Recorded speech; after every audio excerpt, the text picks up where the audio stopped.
전기차 버블 우려 확산, 주가도 거품될까입니다. 중국에서 나온 얘기예요. FDG가 파산 신청을 했고요. 잘 나갔었는데 파산 신청을 합니다. 중국 전기차 업체인 니오도 2분기에 4,400억 손실을 신고했다라고 얘기를 해요. 근데 이게 이제 중국에서는 보조금을 엄청나게 때립니다, 사실. 근데 이게 어쩌면은 이 중국 기업들을 자생하지 못하게 만드는 방법도 되는 것 같아요. 보조금을 너무 많이 주니까. 예전에도 보면은 중국은 이제 덤핑 비슷하게 하려고 보조금을 엄청나게 주고 다른 나라 회사 다 죽이고 그 다음에 뭐 만약에 손해 나는 게 있으면 나라에서 물어주고 막 이 정도까지 하면서까지도 이제 산업을 키우는데 이번에도 좀 그랬던 것 같은데 망했어요.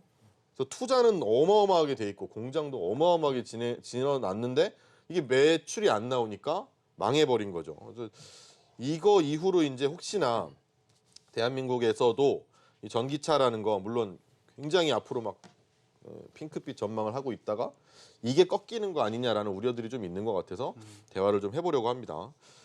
자, 이번에는 그러면 세 번째니까 우리 조민규 파트너한테 먼저 가서 전기차는 어떻게 보세요? 저는 전기차는 되게 뭐 매우 긍정적으로 보고 있고요. 네.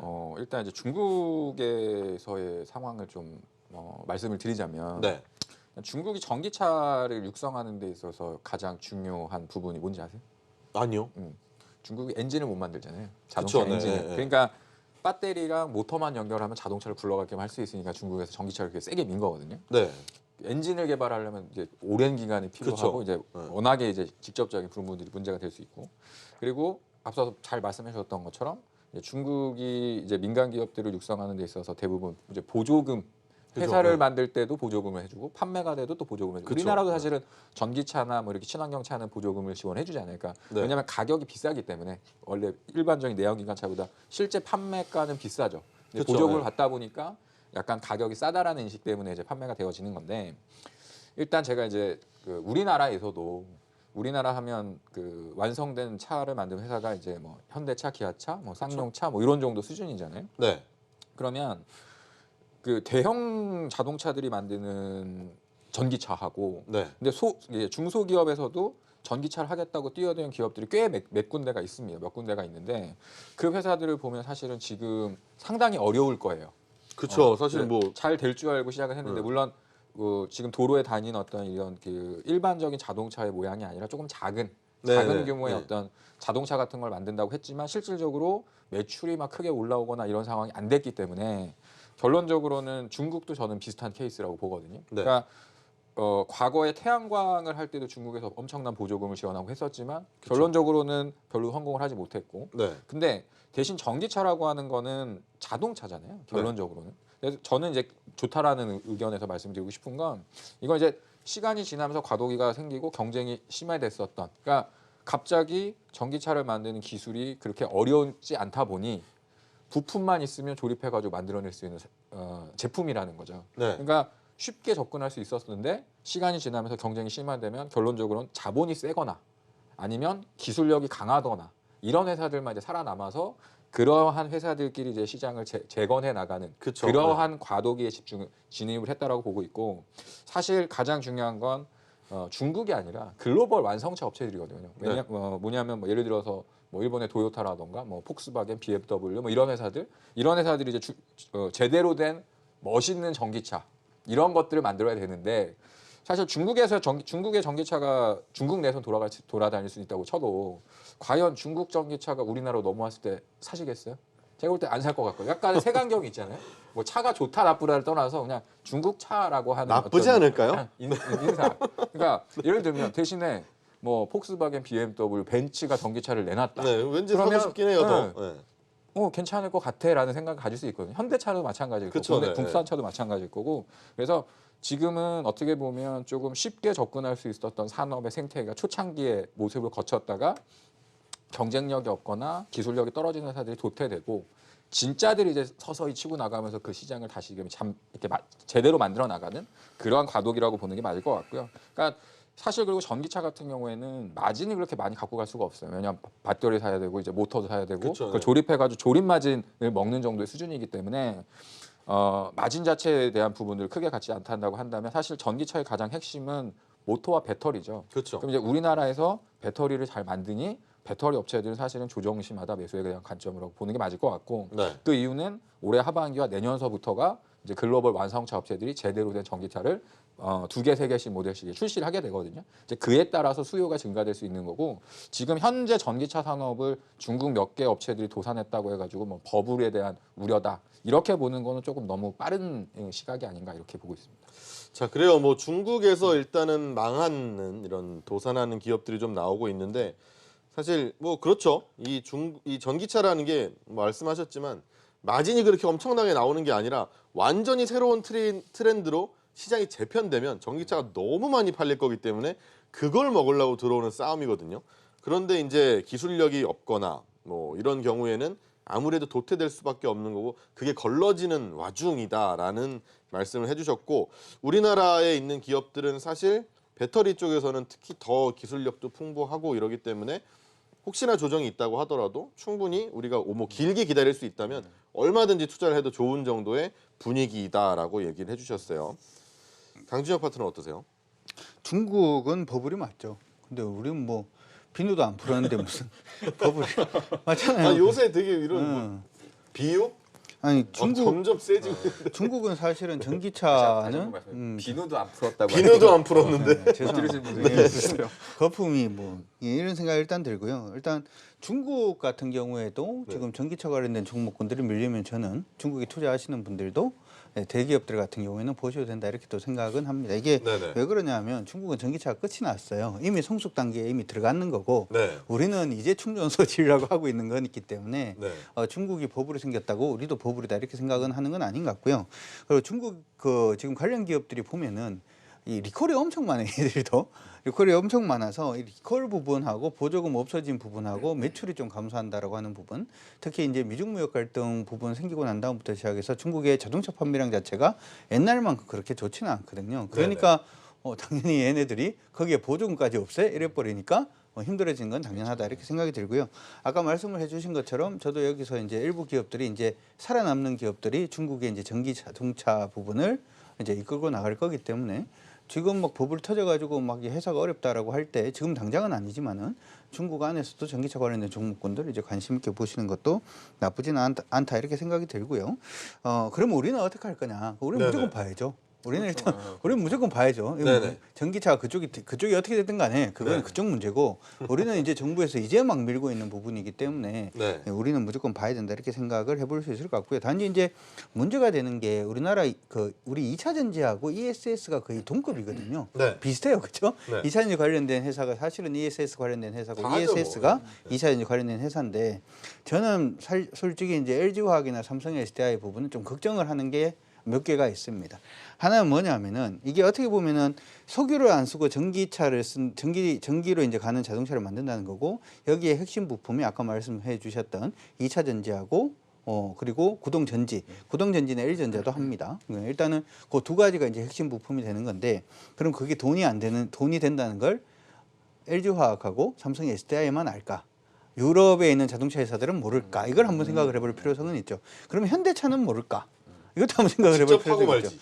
실제로 지금 그죠? 현대차 같은 경우에는 울산에 이거 하려고 지금 프로젝트를 시작을 하고 있어요. 그러면 현대차에 공급하는 2차 전지 부분은 약간 좀 애매해질 수 있죠. 그러니까 그렇죠. 전체적인 캐파가 커지기 때문에 파이가 커지기 때문에 이익은 좀 증가를 할 수 있다라고 하더라도 기존의 증권사가 생각하는 것만큼의 실적은 좋아지지 않을 가능성이 높다라는 거 하나 생각을 해볼 필요성이 있고 두 번째 그럼 유럽은 모르냐? 유럽도 압니다. 유럽도 그쵸? 알기 때문에 유럽은 제가 알기로는 EU 차원에서 지금 2차 전지 공장을 지으려고 그러거든요. 무슨 네. 얘기냐면 독일이 아프리카하고 그렇게 친하지는 않잖아요. 프랑스나 이런 나라들이 아프리카하고 친합니다. 그러면 아프리카하고 친한 EU 국가들 내에 아프리카하고 친한 국가들은 아프리카나 이런 데서 리튬이라든지 하는 부분, 네. 뭐 그런 부분에 대한 원자재를 가지고 오고 기술력이 된 독일 같은 데 공장을 짓고 이래서 연계를 지금 시키려고 그래요. 그래서 네. 지금 얘기를 하는 거는 아시아에서 2차 전지를 사오기보다 유럽 내에서 2차 전지를 만들자. 이 얘기가 계속 나오고 있고 그 얘기 나오자마자 지금 LG화학하고 SK이노베이션이 저번에 투자 계획을 발표를 했잖아요. 예전에 LG 그 화학 같은 경우에는 무슨 얘기를 했냐면 중국에서 하도 보조금을 우리 건 안 주니까 유럽이라든지 하는 데에다가 중국에 있는 공장에서 생산을 해서 납품하겠다 이렇게 얘기를 했다가 요즘 보면은 중국에다 막 공장 짓고 중국이 아니라 유럽에다 공장을 짓고 있어요. 네. 그게 유럽 내에서 유럽에서 지금 2차 전지의 수요 자체를 유럽에서 생산하는 걸로 지금 한번 해보자라고 지금 프로젝트가 가고 있다 보니까 이 얘기 자체는 우리가 지금 아까 이제 벤츠라든지 아니면은 뭐 다임러의 여러 가지 자동차들 여기서 나온 2차 전지를 우리가 지금 하고 있는데 이 부분이 조금 애매해질 수 수가 있겠다라고 있죠. 하는 부분이 하나가 있고요. 네. 그리고 또 하나가 또 있는 게 네. 많아요. 그렇죠? 우리 시청자분들이 보통 TV에 나오면 다 좋은 얘기만 하니까 우리는 원래 오늘은, 이러려고 모인 거 그렇죠? 아닙니까? 오늘 리스크 있는 부분도 충분히 감안하시고 투자를 할 건지 말 건지를 결정을 하셔야 되니까 네. 중국이 우리나라 2차 전지 관련된 회사들보다 기술력이 못하다 이렇게 생각을 하잖아요. 대부분이. 근데 이제 중국에 그 진출했던 일본 회사들 중에서 ATL이라는 회사가 있었어요. 네. 이 ATL이라는 회사가 이제 배터리 부분을 굉장히 잘 만드는 회사인데 여기에서 지금 분사가 하나가 돼서 C가 한 개 붙었습니다. 네. 그 CATL이라는 회사는 앞에 C는 차이나죠. 네. 차이나의 이제 기술로서 얼마 전에 그 벤더 중에서 SK이노베이션의 벤더를 한번 빼들어간 적이 있거든요. 최근에. 네. 이 회사가 지금 중국 내에서 열심히 테스트를 하고 중국 자동차는 불이 나든 말든 일단 테스트를 하고 난 다음에 그 데이터를 기반으로 이제 제대로 된 배터리를 만들어서 글로벌로 지금 진출을 하고 있는데 다임러의 지금 5% 이상의 그 지분을 가지고 있는 데가 지리 자동차가 가지고 있잖아요. 네. 그렇죠. 그러니까 중국 자동차 회사들이 그쪽에다가 이제 입김 자체가 좀 만들어지고 납품을 있어서 또 이거는 무슨 얘기가 되냐면 또 뺏길 가능성이 그렇죠. 우리가 또 일단 뺏기는 거죠, 생긴 거예요. 결국은. 그래서 LG화학하고 삼성 SDI 같은 경우에는 일단 그런 부분이 좀 있으니까 체크를 하시고 하나 더 말씀해 드리면은 작년에 LG화학하고 삼성 SDI가 실적이 굉장히 좋았던 것이 네. ESS 더미를 많이 팔았거든요. 그게 무슨 얘기냐 하면 우리나라에 요즘 보면 원자력 발전소도 뭐 없앤다 뭐 이런 얘기도 하고 화력 발전소는 CO2 발출해서 없앤다 이런 얘기를 하면 우리나라에 전력 수급에 문제가 생기잖아요. 근데 이 전력 수급을 어떻게 지금 막고 있냐 하면은 ESS를 엄청 많이 이렇게 쌓아주는 거예요. 그래서 네. 심야에 전기 만들어지는 부분을 그쪽으로 공급을 했다가 낮에는 두 군데서 쏘는 거죠. 두세 군데에서. 그러면 발전소가 없다라고 하더라도 발전소가 있는 듯한 효과를 누릴 수가 있어서 전력 수급을 그렇게 만들고 있는데 올해 들어가지고 ESS가 중소기업 경쟁 그 산업으로 지금 들어가 있어요. 이 얘기 자체는 이제 조달청에서 작년에는 ESS를 그렇게 많이 사주다가 대기업에 대해서 이제는 사주지 않는다라는 얘기가 되기 때문에 실적단이 지금 약간 좀 애매해질 수가 있거든요. 그래서 저는 사실은 대형 삼성 SDI나 LG화학이 나쁘다는 얘기는 아닙니다만은 그리고 앞으로 파이가 굉장히 커질 거기 때문에 거기서 먹을 거는 있다 이렇게 실적은 성장한다 이렇게 생각은 하는데 이 부분이 조금 제한적일 가능성이 있지 않을까 싶고요. 차라리 그렇기 때문에 네. 작은 기업으로 오히려 LG 머티리얼즈부터 시작해서 아예 작은 기업으로 네. 이제 좀 봐주시는 게 왜냐하면 플레이어가 많아지잖아요. 플레이어가 많아진다라는 얘기 자체는 어차피 걔들이 납품할 곳은 엄청 많아지는 거죠, 납품은 사실은. 계속 해야 되고 네. 장비 이건 뺏길 게 없는 거예요, 그렇죠. 사실은. 장비 네. 업체 같은 경우에도 원래는 2개 회사만 장비를 했는데 3개, 4개가 장비를 해. 그러면 장비 납품할 때도 좀 많아지기 때문에 차라리 단가가 저는 올라갈지도 모르고. 그렇죠. 그죠? 그렇기 네. 때문에 차라리 이제 소재단 종목들 양극재, 음극재부터 시작해 다시금 그쪽을 그쵸, 네. 좀 공략을 한번 생각을 해보시는 게 어떨까 싶습니다. 자, 길게 돌아오긴 했는데 일단 정리를 한번 해드리면 그래요. 뭐 일단 지금 이 배터리라는 게 워낙에 큰 시장입니다. 앞으로 2차 전지라는 게 만들어지고 뭐 한 큰 시장이면 그러면 완성차 업체들 입장에서 그렇죠. 내가 만들지 뭐라는 생각이 들기 시작하는 거예요. 이런 것들 때문에 지금 있는 우리가 알고 있는 대형 배터리 업체들이 조금은 흔들릴 수 있다라는 거를 혹시나 하는 의심과 리스크로 이제 쥐고 간다면 차라리 그럼 플레이어가 많아지면 납품은 해야 되니까 그 좀 더 소형, 소재단이나 이런 쪽 장비 쪽의 업체들 한번 두들겨 보자라고 하는 게 강준영 파트너 의견인데 어떠세요? 수익률적인 측면에서 아무래도 중소형주 쪽이 편하죠. 낫겠죠. 네. 낫긴 한데 네. 제가 이제 그 말씀하셨던 부분에서 약간 반론을 좀 제기를 하자면 네. 뭐 삼성 SDI나 이제 LG화학이 지금 실질적인 전기차를 생산하는 업체들이 그 원하는 만큼의 수요를 못 맞춰줍니다. 공급이 못 맞춰줘요. 네. 그러니까 계속 증설을 해야 돼요. 네. 그러면 LG화학과 삼성에서 물론 이제 글로벌 배터리 업체들이 상당히 많이 몇 군데가 있지만 SK이노베이션까지 그러면 이 사람들이 자동차가 원하는 수준까지 증설을 계속 해가지고 돈을 쓰면서 갈 수는 없어요. 그렇죠. 그렇기 네. 때문에 네. 자동차 업체들도 자체적인 배터리를 어느 정도 갖고 가야 돼요. 어쩔 그쵸. 수 없이. 왜냐하면 내가 100개가 필요한데 얘네들이 50개밖에 못 대주기 때문에 그럼 50개를 구할 수가 없어. 다른 자동차 업체들도 마찬가지란 말이에요. 그러니까 나머지 나도 한 30개 만드는 거야. 이 정도는 갖고 있어야 네. 어쩔 수 없이 수급이 안 되면 우리 거를 같이 돌려서 쓸 수가 있는 상황으로 가기 때문에 이제 그거에 대한 얘기가 나온 거고 그거는 지난번에 폭스바겐에서 삼성 SD하고 이제 그 가격적인 딜을 할 때도 네. 원했던 건 뭐냐면 우리한테 이만큼을 줘라. 근데 그 단가에서는 우리가 더 줄 수는 없다.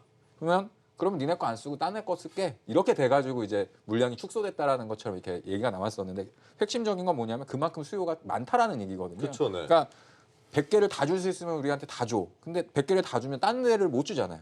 그렇죠. 그러면 고객사를 뺏기게 되니까 어쩔 수 없이 너네 50개 줄게. 너네도 50개 줄게. 이렇게 가는 거고 그러면 아직 이 증설이 다 돌아가가지고 나온 것도 아니고 전기차 시장이 완전히 개화된 충분히 것도 개화된 아니고, 게 아니기 때문에 완성차 업체들도 아직까지는 시간이 있으니까 어느 정도 캐파를 자기네들이 갖고 가줘야 그렇다고 완벽하게 자기네 것만도 갖고 갈 수는 없어요.